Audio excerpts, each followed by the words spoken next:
বন্দ্যোপাধ্যায়ের চোখ সংক্রান্ত মামলায় আজকে সিঙ্গল বেঞ্চের হাইকোর্টে বিচারপতি মাননীয় বিচারপতি সৌগত ভট্টাচার্য তিনি বললেন যে বিদেশে চোখ দেখাতে যাওয়া চলবে না।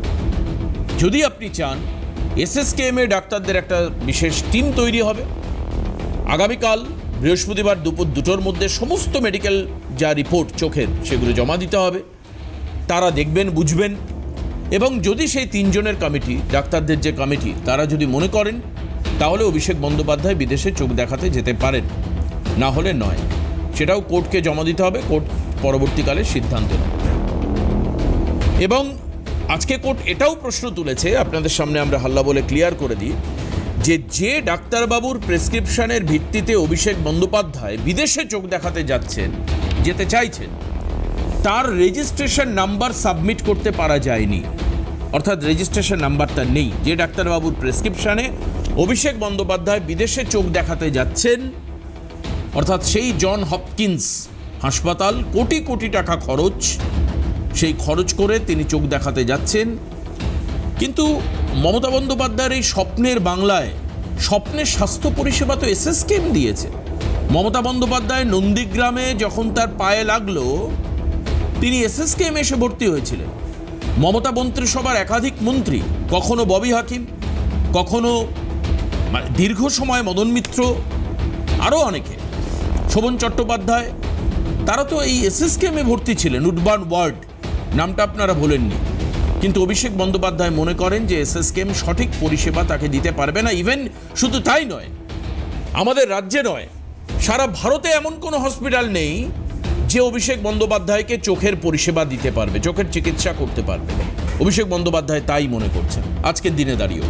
তিনি চান বিদেশে যেতে, আর সে বিদেশে যাওয়ার রাস্তা বন্ধ আপাতত কোর্টের নির্দেশে। আসুন আজকে এই বিষয় নিয়ে আলোচনা থাকবো। তবে কি তাহলে বিদেশ যাওয়ার পেছনে কোনো অভিসন্ধি আছে, কোনো গন্ধ পাচ্ছেন? মানে বিচারপতিরাও কি মনে করছেন যে এই বিদেশ যাওয়া আসলে চোখ দেখাতে যাওয়ার ব্যাপার নয়, অন্য কিছু ব্যাপার আছে? তো আসুন দিলীপ ঘোষ কি বলেছেন আপনাদেরকে শোনাই। রাজ্যের স্বাস্থ্যমন্ত্রী শারদ মুখোপাধ্যায় কি বলেছেন, বিজেপির মুখ্য প্রবক্তা দেবজিৎ সরকার তিনি কি বলছেন, আসুন 3 জনের বক্তব্য আপনাদেরকে পর পর শোনাই। আসুন দেখব। আমি কি বলবো, কোর্ট যেদিন বলবে সেদিন যাবেন। কোটি কোটি ভারতবর্ষী সব কি বিদেশে যায় চিকিৎসা করতে, নাকি তারা না বিদেশ না গেলে মরে যাচ্ছে লোকে? দেশের ডাক্তার, দেশের হসপিটাল সিস্টেম, চিকিৎসা ব্যবস্থার উপরে কোনো বিশ্বাস নেই। এই জন্য তো চিকিৎসা ব্যবস্থাটা আমাদের পশ্চিমবঙ্গে ডুবে গেছে। কোথায় যাবেন উনি? ইডি আর সিবিআই এর বেষ্টনী থেকে পেরিয়ে পালানোর যে প্রচেষ্টা ছিল সেটা বিচারপতি শেষ করে দিয়েছেন। এসএসকেএমে এলে ভালো, যা ডাক্তারবাবুরা আছেন পশ্চিমবঙ্গের নাগরিকদের চিকিৎসা ওরাই করছেন, তাদের দৃষ্টি পশ্চিমবঙ্গের ডাক্তাররা পশ্চিমবঙ্গের নাগরিকরা দিয়ে দিয়েছেন। অভিষেক বন্দ্যোপাধ্যায় কোন চোখ চান জানেন না তো? পিসিমণির চোখের মণি, সেই চোখের মণি এখন ইডি আর সিবিআই খুঁজে বেড়াচ্ছে। পালানোর প্রচেষ্টা ছিল, লক্ষ্মণ রেখা টেনে দিয়েছে বিচারপতিরা। দিল্লি আর কোথায় যাবেন? মার্কিন যুক্তরাষ্ট্রের সেবাশ্রয় খোলার চেষ্টা করলে সেটা দেখতে পারেন। আমাদের এখানে তো অনেকগুলো খুললেন সেবাশ্রয়, দেখুন ডোনাল্ড ট্রাম্পের সঙ্গে কথা বলে ওখানে সেবাশ্রয় খোলেন কিনা। এভাবে পালানোর কোনো চেষ্টা করে তো লাভ নেই। লোকে বুঝতে পারছে, জনগণ বুঝতে পারছে উনি কি চাইছেন। চোখ দিয়ে তো সবই দেখতে পাচ্ছেন। উনি তো বলে দিচ্ছেন যে 31-এ নাকি আমাদের দেখে নেবেন। 31-এ জুলাই পেরিয়ে গেল, কিছুই করতে পারলেন না। আমার মনে হয় না ওনার কোথায় কোনো বিশ্বাসযোগ্যতা আছে।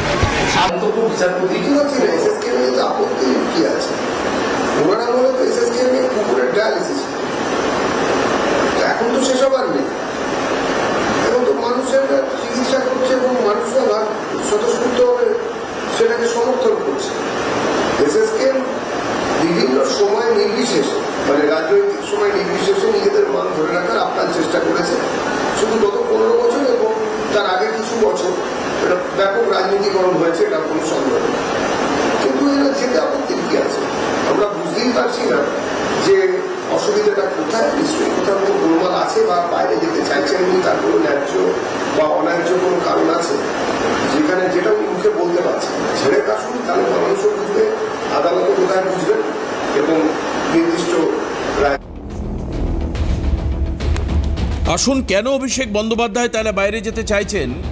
রাজ্যের স্বাস্থ্যমন্ত্রী তথা বিজেপি নেতা শারদ মুখোপাধ্যায় তিনি নিজে একজন চিকিৎসক, তিনি বলছেন যে এই বাইরে যাওয়া হচ্ছে আসলে ইডি সিবিআই এর সমন এড়ানোর জন্য বাইরে যাওয়া। অনেকে বলছেন ফান্ড ম্যানেজ করতে যাচ্ছেন ম্যানেজার সাহেব, ফান্ড ম্যানেজ করতে, যে আমরা সেই ধরনের কোনো কথা বলছি না, কোনো উপসংহারে আসছি না। আমরা গেস্টদের মধ্যে আলোচনার জন্য আজকের এই বিষয়টি রাখব যে অভিষেক বন্দ্যোপাধ্যায়ের বাইরে যাওয়ার পেছনে আর কি কারণ থাকতে পারে। সত্যি কি আশঙ্কা বোধ করেই বিচার বিভাগ মানে বিচারপতিরা বা বিচারপতি তিনি যেতে দিতে চাইলেন না, বা তিনি বললেন যে এসএসকেএমে দেখান, ভারতের মধ্যে যে কোনো জায়গায় দেখান, ভারতের বাইরে নয়। আর কেনই অভিষেক মরিয়া ভারতবর্ষের বাইরে যাওয়ার জন্য? আসুন আলোচনার জন্য আমাদের স্টুডিওতে রয়েছেন ডক্টর দীপঙ্কর সরকার, বিজেপি মুখপাত্র। স্বাগত জানাই দীপঙ্কর দাকে। স্টুডিওর বাইরে থেকে আমাদের দুজন রেসপেক্টেড গেস্ট রয়েছে, বিশ্বজিৎ দাস, আমি স্বাগত জানাবো অধ্যাপক দাসকে আজকের অনুষ্ঠানে। আমাদের সঙ্গে রয়েছেন আরেকজন অধ্যাপক অমিতাভ কাঞ্জিলাল, আমি অমিতাভ দাকেও স্বাগত জানাবো। আমি প্রথম শুরু করব দীপঙ্কর সরকারকে দিয়ে। বিজেপি মনে করছে ইডি সিবিআইয়ের থেকে বাঁচতে প্রায় 16টি মামলা রয়েছে অভিষেকের এগেনস্টে, সেই কারণের জন্যই তিনি পালিয়ে যেতে চাইছেন। কিন্তু আপনার কি মনে হয় যে চিকিৎসা করানোর জন্য উনি যদি ফরেনের চিকিৎসা পরিষেবা নিতে চান, তাতে কি সত্যি বিজেপির আপত্তি আছে? দেখুন, বিজেপির আপত্তি থাকার তো বিষয় না, কোর্ট জি বলেছেন একটা 16টা মামলা আছেন, তো মামলার সংখ্যা দিনের পর দিন বাড়তে থাকছে। বিজেপির বক্তব্য একেবারে পরিষ্কার যে কারো ব্যক্তির চিকিৎসার তার স্বাধীনতা আছে, সে যেখানে দেখাবে সেখানে দেখাতে পারে, কিন্তু এই ব্যক্তিকে কেন তার ব্যক্তির স্বাধীনতার উপরে কোর্ট হস্তক্ষেপ করে যেতে হবে? একটা মূল কারণ হচ্ছে যে ইনি অনেকগুলো মামলার তার নামে চলছে, অনেকগুলো মামলা তার তদন্ত তার নামে হচ্ছে, এবং অনেক তদন্ত তিনি দোষী সাব্যস্ত প্রমাণিত হতে পারেন বিচারকরা মনে করেন। সেই কারণে, এবং তার যে সাথে যারা ছিল, তিনি যখন সভাপতি ছিলেন, তার যে সম্পাদক ছিলেন সেক্রেটারি, সে এখন বিদেশে পালিয়ে আছে, কোথায় সেই হনুলুনা কোন দ্বীপে টিপে রয়েছেন আর কি। ওই ব্যাপারটা সেই রকমই, আমি নামটা ওই রকমই বলেছি যাতে লোকে শুনে মনে করার চেষ্টা করে। এবার এইসব দ্বীপে টিপে রয়েছে। এই ভদ্রলোক ভারতবর্ষের সাংসদ, যিনি রাস্তায় দাঁড়িয়ে মানে এখানে গুলি করার বিধান দিতেন একদিন, যিনি সেবাশ্রম খুলে মানুষের সুস্থ মানুষের পাকে নষ্ট করে দেওয়ার কার্যক্রম শুরু করেন, যিনি প্রধানমন্ত্রী থেকে শুরু করে স্বরাষ্ট্রমন্ত্রীকে ধরে নেওয়ার কথা বলতে পারে, নির্বাচন কমিশনকে বলতে পারে ভ্যানিশ হয়ে যাবেন না, আমি আপনাকে খুঁজে নিয়ে আসবো 2 তারিখের পর। কিন্তু সেই ব্যক্তিকে বিদেশে গেলে তিনি যদি আর না ফেরেন, বা তিনি যদি কথার খিলাপ করে না আসেন, তখন এই মামলাগুলোর কি হবে? তখন তো আবার এই কোর্টকে দোষ দেওয়া হবে, কোর্ট অনুমতি দিয়েছিল, তারপরে বলা হয়েছিল যে বিজেপি থেকে বিজেপির সামনে দিয়ে চলে গেল, ইডি সিবিআই কেন যেতে দিল, কেন বিজেপি সে সময় আটকালো না, সে সময় বিজেপির উপর দোষ চলে আসবে। আর আজকে যখন যেতে পারছে না, তখন বলছে যে কোর্ট যেতে দিচ্ছে না। আসলে এই ব্যক্তিকে অনেকটাই এমনভাবে সাসপেন্সে রয়েছে, এনার সম্পর্কে বলা মানে বলতে গেলে তো অনেক কিছু বলা যায়, কিন্তু ইয়ার টাইম নষ্ট না করাই ভালো। এর সম্পর্কে অনেক কিছু না বললে কিছুই না বললে কিছু না, এর সম্পর্কে ইয়ার টাইম নষ্ট না করাই ভালো। কারণ আগামী দিনে এনার অবস্থান তো একেবারে গারদ হবে, সেই জন্য গারদটা ঠিকঠাক আছে কিনা, সে থাকতে পারেন কিনা, শরীরটাকে সেভাবে রাখুন। এসএসকেএম ভালো জায়গা, নিশ্চয়ই স্বাস্থ্যমন্ত্রী, বর্তমান স্বাস্থ্যমন্ত্রী তিনি বলে দিয়েছেন যে কি অবস্থা, তার চিকিৎসা থাকলে টিম হবে। তো টিম যদি দেখে যে এখানে হচ্ছে না, তারপরে টিম যদি সুপারিশ করে যে এখানে হচ্ছে না, তাকে বাইরে পাঠাতে হবে, সেদিনটাও তো আছে, তারও তো অবস্থান হতে পারে ভবিষ্যতে, কিন্তু সেখানে তিনি যাবেন না। তার লক্ষ্য কি করে পালিয়ে যাওয়া যায়। পালাতে আপনি পারবেন না ভাইপো, সামনে আপনার দিন, আপনি পালাতে পারবেন না, অপেক্ষা করুন, বুঝতে পারেন কি অবস্থায় আছে। বিশ্বজিৎ দা, আপনি তো জানেন যে অনেক দিন আপনি আমাদের প্যানেলেও অংশগ্রহণ করেছেন। এর আগেও অভিষেক বন্দ্যোপাধ্যায় যখন বিদেশে গেছেন, সেইবারও কিন্তু কোর্টের তাকে দ্বারস্থ হতে হয়েছিল, এবং নির্দিষ্ট যে সময়, সেই সময়ের মধ্যে অভিষেক বন্দ্যোপাধ্যায় ফিরে এসছেন। কোর্টই নির্দেশ দিয়েছিলেন যে আপনি যান এবং এই তারিখের মধ্যে আবার ফিরে আসবেন, উনি এসছেন। আপনার কি মনে হয় যে এখন এই সরকার পরিবর্তনের পর অন্ততপক্ষে এইবার কোর্টের রায়ের ক্ষেত্রে এটা কি একটু কড়াকড়ি রায় হলো, নাকি এর পেছনে বিচারক এমন কোনো মানে সন্দিগ্ধবান হয়েছেন তিনি যে কারণের জন্য তার রায়ের ক্ষেত্রে অন্ততপক্ষে এবার একেবারে না, কোর্টের তরফে কোনো রকম অনুমতি নেই বিদেশে যাওয়ার? কি মনে হয়? দেখুন, দুটো জিনিস খুব গুরুত্বপূর্ণ।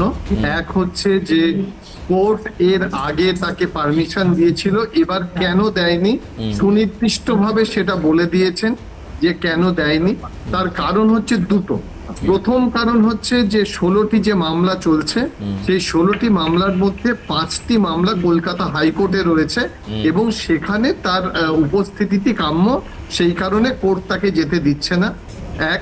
দ্বিতীয় কথা যে চিকিৎসকদের, বিশেষজ্ঞ চিকিৎসকদের যে একটা প্যানেল, আসলে কোর্ট মানে আইনজীবী, বিচারক এবং আপনি আপনারা যারা আছেন, আমরা তো নিজেরা চিকিৎসক নই, কিন্তু আমাদের এই বিষয়ে বিশেষজ্ঞ যিনি, তার মতামত, কোর্টও সেই কারণে একটা বোর্ড তৈরি করে তাদের মতামত জানতে চাইছেন। দেখুন, ভারতবর্ষ চিকিৎসা বিজ্ঞানে অনেকটা এগিয়েছে, শুধুমাত্র কলকাতা তো নয়, কলকাতার বাইরে আপনি যদি দেখেন এলভি প্রসাদ আই ইনস্টিটিউট হায়দ্রাবাদের, যদি দেখেন Aravind eye care system Madurai,